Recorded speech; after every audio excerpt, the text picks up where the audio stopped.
All right, everybody. I've been gone a while. I've been very busy and, I've gotten glimpses of some of the just disgusting media going on. And I decided, after seeing Anthony Davis's comment, to go and take a look at the game. I'm sure there are reasons for Anthony Davis to be upset. And it didn't take long for this to get weird. I'm seeing how they opened the night up with this broadcast, and they're showing all these people who won titles, rings or medals. They've got Tom Brady with his 7 Super Bowl championships, Phelps with 23 gold medals, the Cal Ripken Jr. with 2,632 consecutive games played. Well, that doesn't really fit in with the rest of the stuff that they're showing. It's an amazing feat, but it certainly shouldn't be shown with LeBron James at age 38. His longest streak is 9. 9. Woo!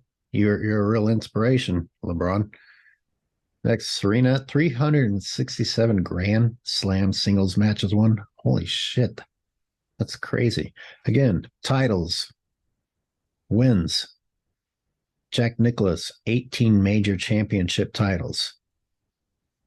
And then we switched to points scored. Suddenly, we stopped talking about titles. We stopped talking about rings. We stopped talking about winning. Making this even weirder, Kareem has 6 rings. Everyone else that they just used in this comparison, they were talking about their rings, their championships, their medals. Kareem has 6 rings, but they don't mention that. They switched to talking about points. Gee, I wonder why we had the drastic switch from rings to points. And this is just so manipulative. It is not the same thing.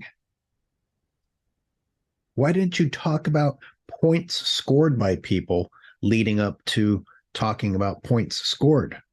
If LeBron was about to break a titles record, if he was about to get another ring or get a 7th ring, then the rest of that stuff would have been appropriate. This is not applicable. This is not topical, but I'm sure everyone at home ate it up. And you know what else this made me think about? I didn't think once about Kareem. I didn't think once about the scoring title in the last 20 years. I don't think very many people did.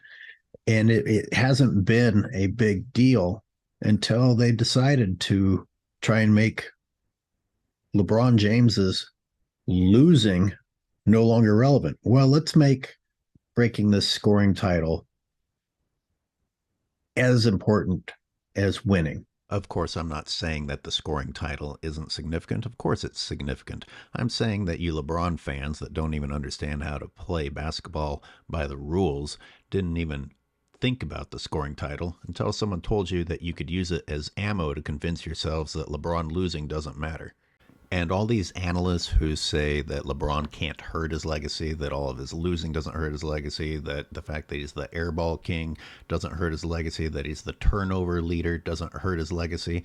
Well, as long as things aren't hurting your legacy, how about if we have 50-something-year-old MJ come out of retirement and play for another 5-10 years until he breaks the scoring title? I mean, as long as the team gets to carry you and no one cares about that, as long as your team loses and no one cares about that, as long as you can screw up constantly and shoot air balls and turn the ball over, as long as none of that matters and all you have to do is keep playing until you finally break a record, well, let's just bring back anybody that wants to break a record.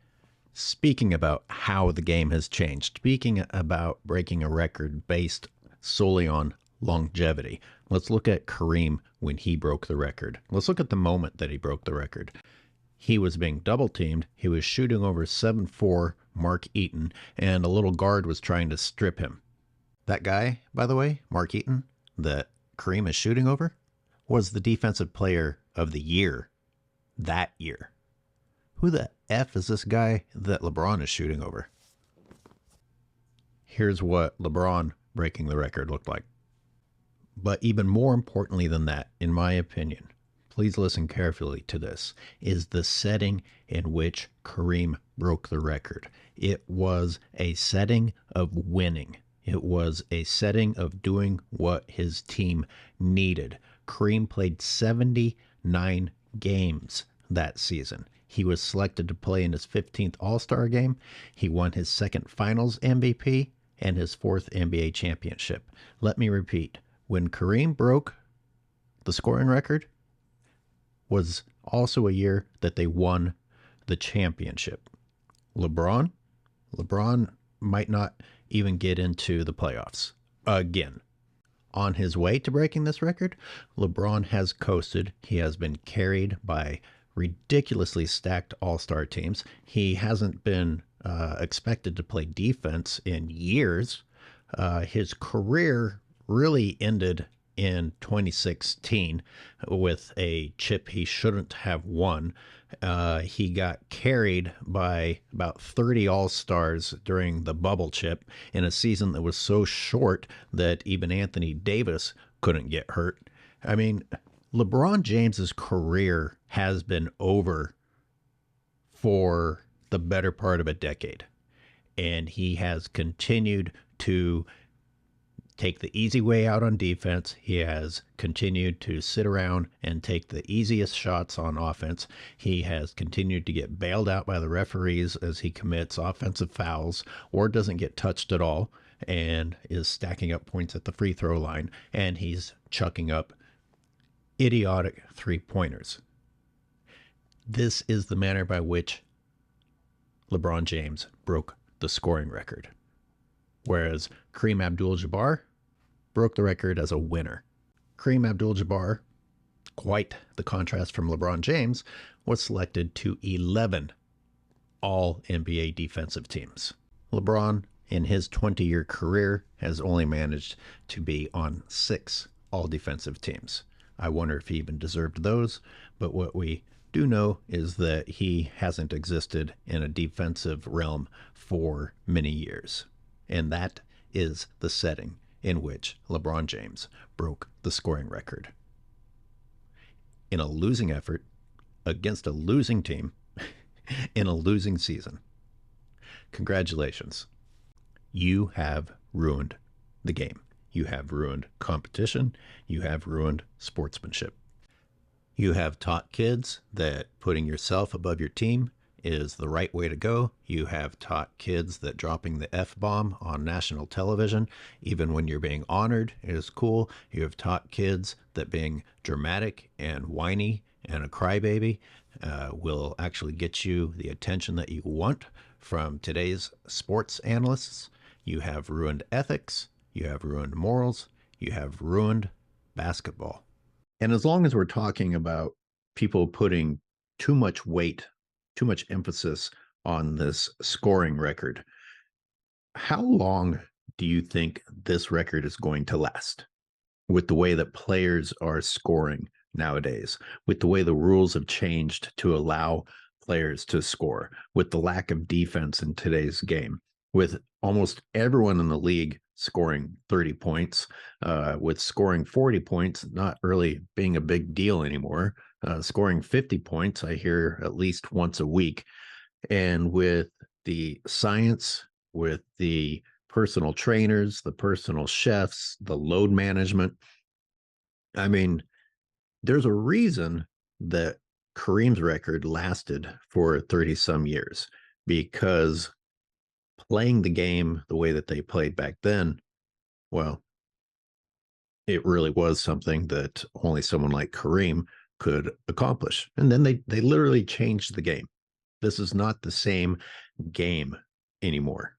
Point being that while Kareem's record seemed unbreakable, nowadays I can picture LeBron's record being broken within the near future. There's no way that LeBron's record is going to last for 30 years. Honestly, anyone think that with the way the game is changing and with the points that people are scoring, that this record will last for 30 years? The fact that it won't last for 30 years should tell you something. And how appropriate that LeBron lost on the night that he broke the record. A season where he's costing the Lakers and all the blind Adam Silver disciples, Adam Silver, who created this fucking beast, this nightmare, this end of real basketball, are all, oh, anything you send our way, we'll accept and we'll applaud. If we look at Anthony Davis's quote, if we look at his body language on the bench, you know, they say, oh, it just caught him in the wrong moment. Whatever, maybe not. But more importantly is the quote. And he said it was about the game. We're losing to the Oklahoma City Thunder, a game we needed. And I was pissed off. I'm glad somebody gives a shit on that team, because LeBron certainly doesn't. And then he says it has nothing to do with Braun. Well, I'm sorry, but if you are upset about losing, it has everything to do with LeBron James, because LeBron James is causing you guys to lose. And at the very least, he's a distraction from focusing on a goal and your team having their shit together. So whether Anthony Davis wants to admit it or not, saying that it's about the game is the same thing as saying that it's about LeBron. Let me take you back to when the Lakers played the lowly, terrible Rockets, and LeBron James had been listed as questionable, which what's new? He's listed as questionable for every game because of this ankle injury. But ultimately, LeBron played and gave his usual dramatic quote to the media, saying, I could have rested, maybe I should have rested, but the team needed me. Against the Rockets, a team that your team should beat with just about anybody on the squad, and that's the team that you are going to be a hero for helping your team out against, only for you to later on choose to sit out against the Nets, and then the other night sit out against the Bucks. So he chose to play against Oklahoma City, an easy opportunity apparently for him to break the scoring record, which means that his mind is more on the record than it is on winning. And a lot of you LeBron fans will say, well, that is more important. There's nothing wrong with those individual accolades. Well, I disagree with you, but furthermore, LeBron comes out with his bullshit, hollow, fake quotes saying that these records mean nothing to him if he's not winning. Well, his behavior certainly doesn't show that. That's a lie. It's bullshit. And listen, they had 27 more games left in the season from that night forward. 27 more opportunities to get 36 points. He didn't need to do it that night. He didn't need to play that game and then sit out more challenging games. He didn't need to be a ball hog and have bad shot selection, which you'll see once we get to the game analysis. I think might be why Anthony Davis was upset. None of that was necessary. It's not like it was the last game of the season. It's not just that LeBron chose to play against the Oklahoma City Thunder and not against the Bucks. It's the way he played against the Oklahoma City Thunder. So just right off the bat, the first 5 plays of the game, I can show you, and it sets the tone for the rest of the game. So what we have here is LeBron driving against 3 people. Anthony Davis is wide as F open. Yes, I get it. LeBron is wanting to break the record. The whole league has changed the mentality toward the game to say that it's okay to be selfish, it's okay to be about you, and it's not about the team, and it's not about winning, which I think is disgusting and sad. But all that set aside, Anthony Davis apparently actually still wants to win. And he doesn't want stupid plays where a wide open, incredible Anthony Davis, one of the best finishers at the rim that the league has seen, can't get a lob from LeBron James. He has to clean up LeBron James's mess. Does he get any accolades for it? No. Next play, LeBron throws the ball into the hands of two defenders. I mean, that was just a bizarrely terrible turnover. Are you kidding me? Okay, so far LeBron has been selfish. He's not in the paint when he shoots it, which explains why he can't make it. This is way outside of his actual shooting range. Anyway, so there's a brick. That's the first 3 plays from LeBron James. Now watch this one. Watch Anthony Davis hustle out to close the perimeter. And does LeBron James do the same thing? Nope. Take a look at who is LeBron's man. Keep your eye on the bottom right corner, number 8. Watch him pop out. LeBron James is on vacation. LeBron James is thinking about what he's going to say, whether he wore the right outfit that night. He isn't even going to pretend to pop out. That's how arrogant he's become. That's how much the league has taught all of us that it's okay not to try. As all the analysts say, nothing can tarnish his career. No matter that he's shot 30 air balls already this year, no matter that he costs his team with his terrible shooting percentage. And speaking of percentage, he finally had a decent shooting percentage this night, and then he sits out the fourth quarter, I guess, to enjoy breaking the record.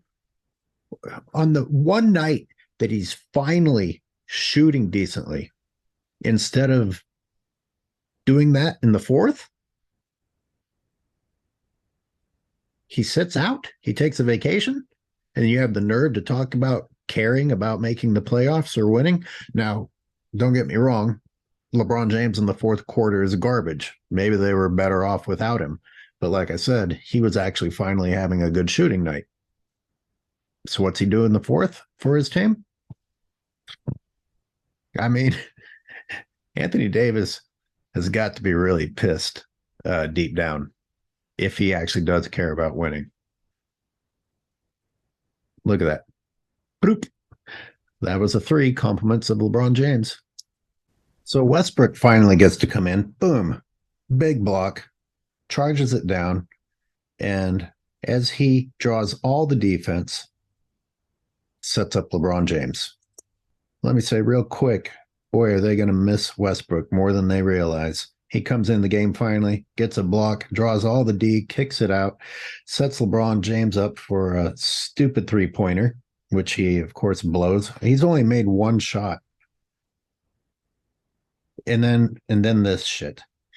I mean, you can't skip one night of pulling this shit. On your record night, you can't not pull this fucking bullshit.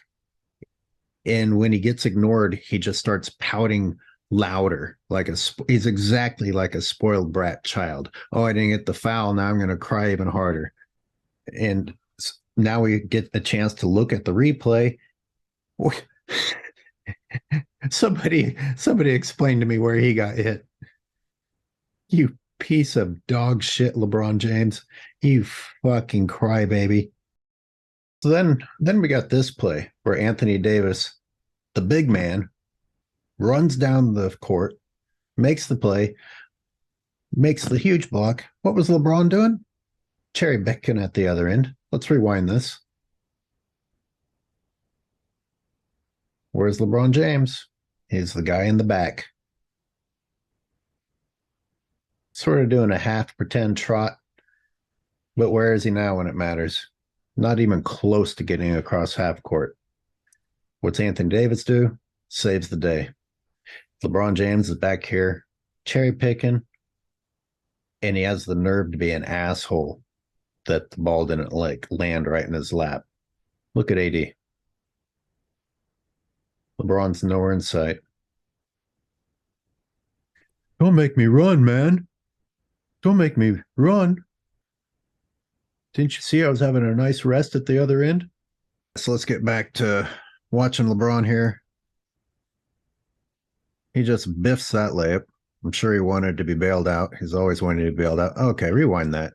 That's just embarrassing. Come on. I mean, that's the easiest fake out ever. Oh my God, LeBron, where are you? Think that might be a reason Anthony Davis is disappointed? Now, there's where LeBron James runs right into the defender. The defender is going straight up, and LeBron gets bailed out. There's LeBron with nowhere to go after pummeling the defender, and he just throws the ball away. That's his high basketball IQ, right, Skip?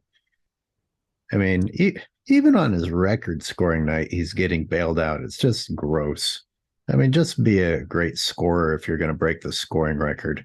Oh, and here he gets blocked. I mean, let's rewind that. He gets the piss blocked out of him. That's clean. Goodbye, ball. And guess what? Bailout call.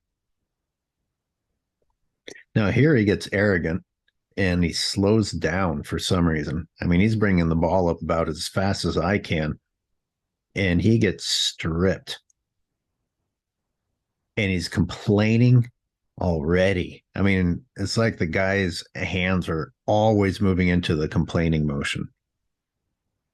Oh, can we take a look at that? Oh, yeah. Just get that slow motion ball handling bullshit out of here. But LeBron, since not just tonight, yeah, that's what you do when you bring weak ass shit in there. He got stripped. What was he thinking with that slowdown? Oh, yeah, he was thinking the refs got my back. This league has my back. I am the biggest fraud ever, and they're about to celebrate me tonight. Oh, this game has just gotten disgusting. Now, we're used to this scene, aren't we? LeBron James is wide open three-pointer. He is going to go down in the history books as getting the widest wide open three-point shots, as well as the most wide open three-point shots. He actually managed to make 4 tonight. So good for you, LeBron. Here's the other way that we see LeBron being able to score: uncontested, wide open, right at the rim. Any further from the rim than that, and he usually can't make it. But why does he have that shot? He has that shot because of Mr. Russell Westbrook with the perfect pass. I'm glad Westbrook doesn't have to waste his assists on LeBron James anymore. Now, you think this might be a reason that Anthony Davis is upset? Anthony Davis sacrificing body to make that offensive rebound, that save. What happens at the other end? LeBron James with a wide open layup. Compliments of Anthony Davis saving that ball. That is the same play. And what kind of work does LeBron have to do? A layup. Scoring fucking record, my ass.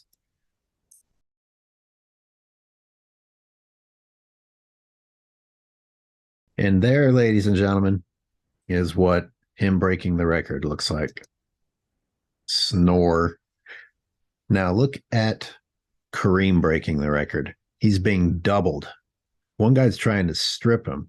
And on the other side, he has the mountain 7'4" Mark Eaton guarding him. Skyhook. Yeah, let me tell you something. LeBron would never be able to do anything about Kareem's skyhook. And money. He was heavily contested on that. Now, go back to LeBron, and the next fucking 15 minutes on this timeline is this guy's bullshit. I mean, they let Kareem say something really quick, but 15 minutes of this bullshit. And I watched Kareem's. Kareem was chill. Kareem thanked his family, and he kept his composure together. And there's LeBron, just the never ending drama. He's so gross. He's a real hero for the age of whiny little bitches, which is what all you LeBron fans are. You are disgusting, classless, no talent pieces of shit. Oh my God, this just goes on forever and ever and ever and ever and ever. Are you fucking kidding me? I mean, can we move on?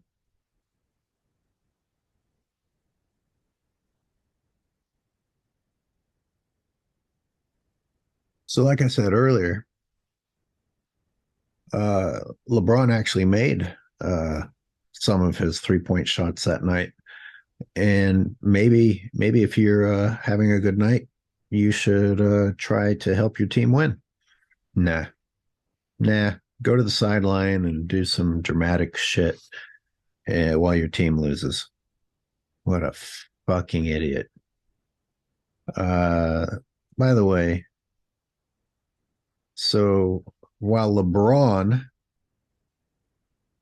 breaks that record on a losing night, let me remind you that Kareem Abdul Jabbar was an 11-time all defensive selection player.